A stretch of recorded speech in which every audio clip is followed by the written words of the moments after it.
Hello, and welcome back. Today we are against a BlackBeard, and I'm playing Shanks. This hand, we're going first. This hand actually looks kind of nice. A one drop would be nice, but like Yasop as a body into Newgate. I'm feeling it's gonna be kind of nasty in this matchup. You know, can actually do stuff each turn, but I mean on the other hand, KOing stuff, I don't really want to be able to do that. Like if I KO shit. I don't like it. Okay, so we have drawn a one drop here, which is splendid. Gives us something to attack with on the second turn. Here, I mean, we're just probably going to take... I'm going to take a Yasop, because I can't take... Can I take the Yuta? No, I can't, because she's not Red Hair Pirates. So, I mean, he just plays out the Vasco shot. That's fine by me. I mean... Okay, so I've just misclicked. But, I mean, does it work? I guess kind of. We just pivot into playing out the Searcher, so it's not awful. I mean, I guess here, do we want a Hongo? It's a non-play. The Dragon would be kind of the card we wanted to play, but I think the Hongo is better. It's a activate main effect, but yeah, I don't mind keeping Nita standing. You can swing 7. I mean, do we just take this? I feel like the entire point of Shanks is to not take swings in the early game, right? So we'll just counter with the card he knows I have. And he's going to play out another Vasco shot, so I mean, his hand is kind of dead. I'm sure there's definitely much better things he'd rather be playing out here, whether it be setting up a Laboon, a Dock Q, or Stage, or Searching. Basically anything, but he actually didn't use lead effect, so I could have actually used the Yasuo effect there. But I mean, he gave me a 2k anyway. I feel like BlackBeard, they don't really want to counter here. I'm going to take this just because actually I don't really have to take this, but I think I am, because a card in hand's a card in hand, and he's just going to do that. He's not going to use lead ability again, so now I think about, I could develop a Sanji and a Yasop swing 6. I could develop a Nugay, KO one of these, and swing 6. I mean, he's gonna be at 8. So Jack, good Van Arga, Tempest Kick. I quite like the idea of setting up this Newgate and kind of just have it do shit the entire game. So swing 6, then we just KO a Vasco shot. I feel like you kind of have to take this. I mean, blocking is also fine. I guess he's scared of me just carrying it next turn, but now, if he can't defend this, next turn I just swarm the board, and he's going to drop double G's, which is definitely scary, but this turn I can kind of hit him for a lot. Probably going to develop both the Yasop and the Sanji, so I'm going to swing 7, 8. Develop 2 bodies. So yeah, now I'm wishing I kind of counted out that earlier swing, because these, I mean, they're only 6k right now, and they could be a lot scarier. Just go 7, 8. And I mean, he's probably going to take them both, to be honest. I mean, Finger Fist will kill Uta. I mean, it's not the worst. It's a good thing we're, you know, smart with our sequencing. Some people aren't smart with their sequencing, and they, you know, they would have lost their Yasop, their Sanji there, which we definitely do not want to happen. So yeah, he's going to drop the Teach, which is only as good as, you know, slightly, you know, it's not actually that amazing. These are more annoying. Probably going to counter 1 here, yeah. Just counter this 7 here. Give him that, and the next turn we just drop this. We can also drop this. But I mean, I didn't really want a Sanji effect now because, you know, let's just think. So we can play Dragon, Sing. We could even try clear board. Okay, he definitely doesn't kill us next turn, I don't think. Because I've won 9k, basically 10k counter in hand. And he can't do 4 10s, and then that's disregarding whatever I get off a trigger of life. So I kind of want to put him in a spot where he dies next turn, and I feel like swinging with this Shanks is probably the best option I have. Because then next turn I can just play out the Dragon. Or, yeah, definitely developing the Shanks is better. And then if I can stay on 1 life, I can pump with the Sanji. And so yeah, it's good from there. So 6, does it matter what order I do this? I guess it does a little bit. If he blocks this, I could threaten 12 into 11, which isn't really that. I guess I do this, I swing, and then I can maybe lead to Jas standing, which is what I'm going to do. So I think that is probably the best way I could have played out that sequence of plays. So we're just going to drop another teach. It is beginning to get a little bit scary here, I have to admit. So I'll be going for game next turn. I might be. This kind of attack, I'll have 4 bodies, he'll have 2 blockers and a life, so I theoretically could get game. And we're definitely countering this. Does it matter which? I don't think so. But yeah, I mean, we've got a lot of 7s, and like we've got an 8, a 9. We definitely use this trigger, we get a Ben Beckman, which is okay. I mean, I could counter this and try clear board. That's kind of an option, but not really, because then I don't have a block and I'm swing streaming with these, so that's not an option. So I think I just take this and hope for something. I mean, that's not exactly amazing, really. He didn't use leader effect, so definitely I think I'm misplaying his part unless he's saying this is all counter. But now I can just dragon, and he does just concede. He didn't have the counter, but yeah, let's just think out my turn in case he did. So we play out dragon. I guess we give 2 to leader. We use Sanji effect, so this is now a 7. I've got a 7, basically a 7, 8, 8, 9. So 7, let's say he blocks, no, 7 he counters 2. I have another 7, no. So, okay, it's hard to think about. So I have an 8, a 9, a 7, an 8, and an 8. I'm pretty sure it works out to be. So 7 he counters 2, 8 he counters 2, max if he has like 2, 1, 2, 2 in his hand. And then I go... Yeah, and then he can theoretically get out of it, because then I only have 3 swings left. But that relies on his hand being completely all 2Ks, basically. 3 2Ks and a 1K is what it relies his hand on being. So in his spot, I'm pretty sure you're meant to leader effect. He probably just forgot, but even still, I don't think he gets around it, because then, I guess, although I lose the 2 down to attach, I still get the rush, and it's basically 2K. But yeah, nice Shanks game there. I think his early game really let him down. Just having to develop those Vasco shots. I don't know why he's on 3. I feel like 3 is maybe too many Vasco shots. But yeah, not being able to develop a dot Q. And I mean, this guy didn't really do too much. I don't even remember doing too much that game. I just kind of sprung at face, which I mean is kind of what you need to do against BlackBeard, but quite a relaxed game. But yeah, into the next video probably. Maybe another Shanks game, I don't know. I'll see what happens. Hello, and welcome back to another video today. Well, it's not, it's the same video. Oh man, I'm so used to doing that. Yeah, second game of this Shanks video. Against the Garp here, I do promise you this is kind of high rated elo. It's not that high rated. I'm not back in the top 200 yet, but yeah, I'm gonna go second here. I feel like Shanks just goes second. Maybe, I don't know. This hand is tempting. It's really tempting to keep. I feel like he's definitely just gonna be removing my stuff, but I don't think he'll have that early game aggression. But I mean, double Shanks. This is no. I want something to play. Okay, and I got Rayleigh, which is strong. I've got these guys, which is strongish. I'm drawing a Yas up, so the hand's kind of better. The hand's it's probably the same level, to be honest.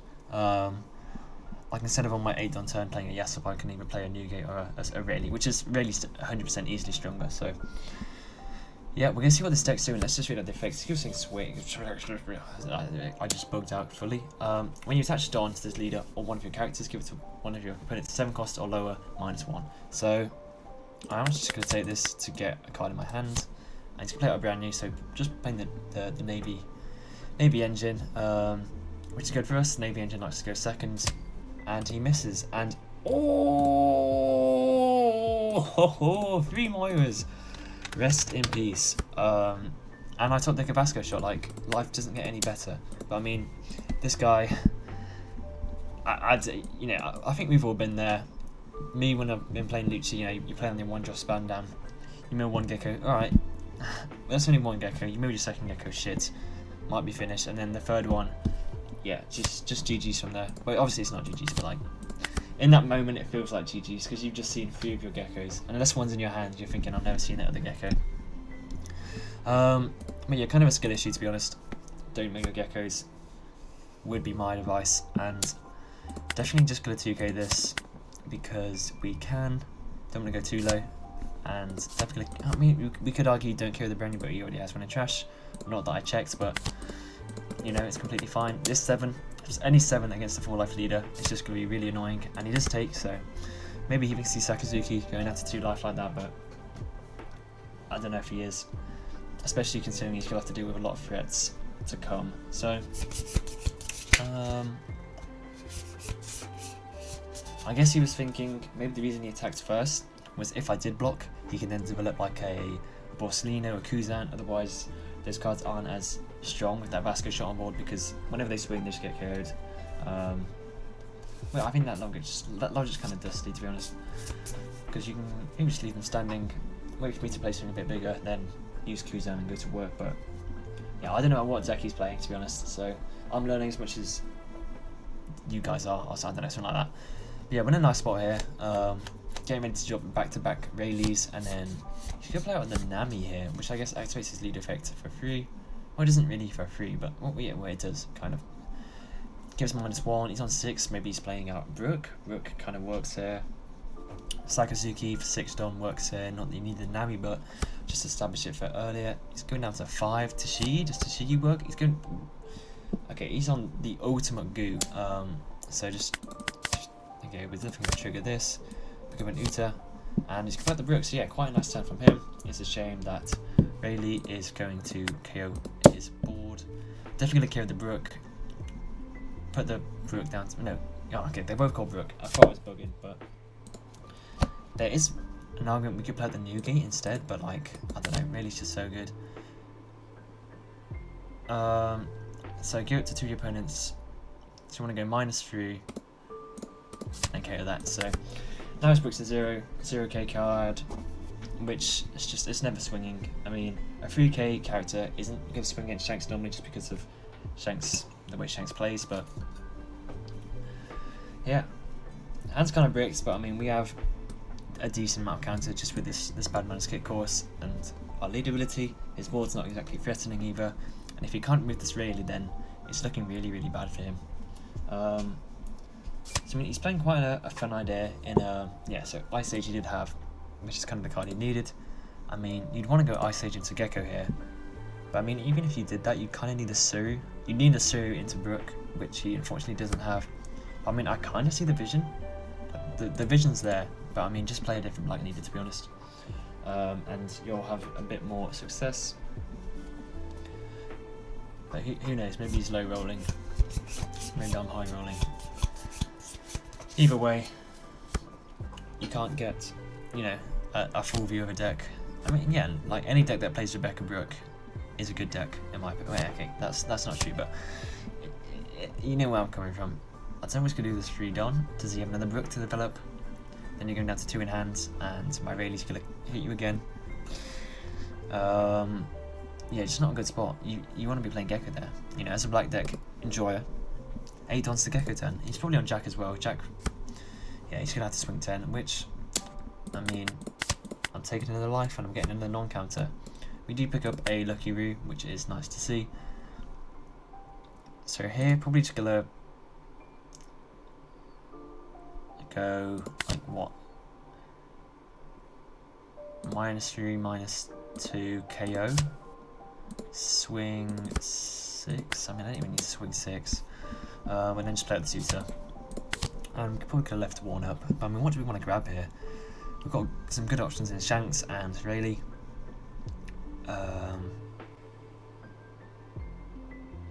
Like this, I don't want to pick up more non-counter. Like, surely 2k here makes sense. I mean, I've got blockers though, so like I don't need to defend that much. I'm gonna take. I don't think the 2k is correct there, to be honest. I think I got blinded by no 2ks means you have to take 2ks, but I really don't think a 2k is necessary because like this bad man's kick course is basically it's a 2k. It's counter, and when I'm only looking at 1 attack next turn, that's kind of all I need. So, but I mean, no matter what he plays, I can go build a snake into Newgate. So, kind of whatever he plays is dead. I can also just play out Lucky Root if he spams the board a little bit. But yeah, he's now forced to deal with another 8-cost Rayleigh, having just used an Ice Sage and a Rebecca. And yeah. The thing about this leader is it's a 7 or less before your leader effect becomes active, so you have to get it below that margin first of all, which is obviously why he Ice Sage first, but that's why you can't just go like attach 7, give this -7, play out a Brook, which, I mean, I wouldn't say that we Brook like OP or anything, but I guess that's what they chose to do when making the leader, so something to consider, and probably a bit of why he's having to think so much, because he has to get me down to that initial threshold before that leader effect comes online. How's your day been, guys? How's your day been? I don't think I've ever asked that question. How has your day been? Mine's been decent, and it's been good. It's been good. I had a full day, so he's put out the Brook here. Unfortunately, he doesn't get that leader effect, which is what I was just talking about. So he's just playing this out for the body, I'm guessing. Maybe he's thinking, I survive next turn, then I go for game the next turn, because right now things aren't looking good, that's for sure. He hasn't drawn any top end from the looks of it. I don't know how much he runs. He's definitely on 3 geckos, because there it is, trash, there it is, trash. He's on Finger Pistol. Why? That's not like a criticism, that's like why. I'm trying to think why. I mean, Finger Pistol is a good black card in general. He's played the Kuzan, another really good black card in general. It just allows him to draw, but obviously it's a bit kind of late for that Finger Pistol, and you know what? It's 2k, you've done well. So not a terrible turn from him. It's a shame that it kind of all gets countered by Lucky Root. So I mean, my options here is probably just 7, 8. Play out 2 Lucky Roots. I could obviously just go Newgate, but double Lucky Roots is gonna. No, I think it is. I think it is the Newgate, because then you can go Kuzan -4 to Rayleigh, carry Rayleigh somehow. Then I block, and I could be left in a situation with no board, so 7 Don, we got 3 Don to spare, and that gives me 1 Don, so I can do 8, it's just character as well. Yeah, so I've got 8, 9, and that either KOs his Borsalino, or most likely just puts him down to 0 life, which is obviously not a good place to be in. Probably should have thought a little bit about dying. Like, he has got a kind of strong enough board to KO me. Let's just do this first in case something happens, which I don't know, could happen. I mean, you know what? 5/5, 2 3s. I mean, if he's on my dragon, then things might get a bit scary. But the fact that I have this 2k, these 2 1ks, and then obviously Bad Man's Kick Course being Bad Man's Kick Course, so I think I should be fine. Like, if I didn't draw that 2k, then yeah, maybe we'll have to think about a different play, but we're okay for now. We're in such a good spot. Kind of any of the options we had, if we played them out, it would have been fine. Let me know if any of you guys are doing the Treasure Cup on the 1st. Is it OPE? I think I want to say OPE. I'm in that. I don't know what I'm going to play, to be honest. I'm looking at Lucci right now, but to be honest, I kind of want to play BY. I also kind of want to play Doffy, and I also kind of want to play Pluffy, but he's going to go down to 0, and probably saying I'm going to go for game this turn, rather than block out with Borsalino, because even if you block with Borsalino, if you don't have 2 more blockers like the next turn, you're still going to die, because, you know, I've got big bodies on the field, and my leader's always going to be on the field, so there's always that fear of dying, even if you KO my board, which is, you know, that's the truth. Yeah, I'm really not sure what Europe's going to be playing, which is it's hard to make a meta read, because I feel like Europe really likes BY, especially like Italy. Italy really likes BY, from what I've seen. Obviously, it's just I never see any BY in the UK, because UK's kind of how do I say this? We're not good enough to play BY. There you go. Oh, at least the vast majority of the players kind of feel like BY is too strong, like too hard. Even though I'm waffling, but BY is a pretty complex deck. if you play at the highest level, but you know, we like simple decks like Shanks. Just kidding, Shanks is, you know, I'm sure Shanks is complicated at the highest level, which is obviously not where I'm at, but my opponent is spending a lot of time thinking, so I'm having to spend a lot of time waffling, so ignore basically all of what I say, because I'm not really saying much, just kind of saying words. But yeah, I mean, is there a way out of this? I mean, you have Rebecca Sabo. Surely that's probably a play you have. Like any black deck runs at least one copy of Sabo. Then what, you have 3 blockers. I can't kind of kill you unless I start to win with Uta, but that's not good. And yeah, he's just gonna go Shabloom. He's gonna go, what is this? This was the play I was talking about. This was the play I was talking about earlier on in the game. Am I smart or what? So it's actually quite a nice play. Apart from the fact that I'm just gonna counter. I feel like I'm just gonna counter this because why would I not? Get rid of one of these and just give him the 2k. And now I basically put him on having counter, which I don't think it's physically possible to get out of these swings, because I can, you know, if he counters out of this, I can pivot to Uta and go like 7/7, which is just guaranteed lethal, no? Yeah, because this is 9, so you kind of put it all on, you know, being able to carry this really, which I think probably was the best line he had there. Yeah, continuous hammers or 2Ks, that was the best line, quite a nice line. A line I did talk about earlier on, because, you know, I'm just like that. But yeah, Shanks, good deck, slowly climbing up. Let's see where we get to. I promise you. It's a 201. I don't think it's fully updated yet. We'll probably get to like 180, 170. But yeah, hopefully be in top 100 for the next video. But yeah, see you around. Goodbye.